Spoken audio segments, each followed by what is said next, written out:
네, 그럼 하루 상황 정리해 보겠습니다. 확진자는 1,020명 늘었습니다.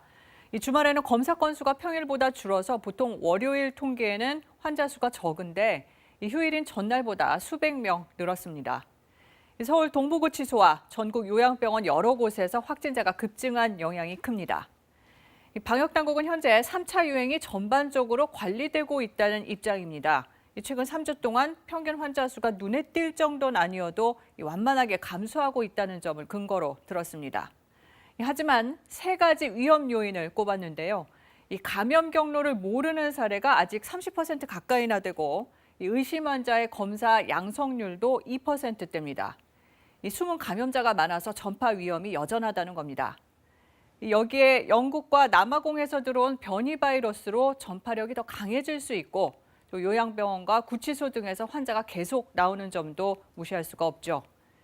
이런 가운데 서울에서는 버스에 이어 택시 회사에서 확진자가 확인됐습니다. 서울시는 택시기사 7만 5천여 명에 대해서 전수검사에 들어갔고 앞으로 택시에서 현금을 내는 승객들은 휴대전화 번호 등을 적어내게 하기로 했습니다.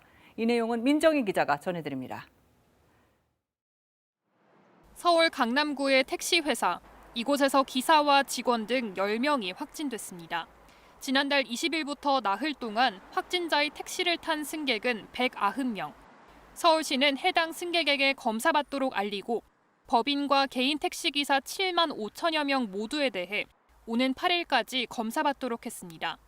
또 추적이 가능하도록 앞으로 현금을 내는 탑승객은 휴대전화 번호와 거주지를 쓰게 할 방침입니다. 3명 이상이 나온 곳에 대해서는 택시회사 회사 업체 전체적으로 2주간 자가격리를 의무적으로 할 예정입니다.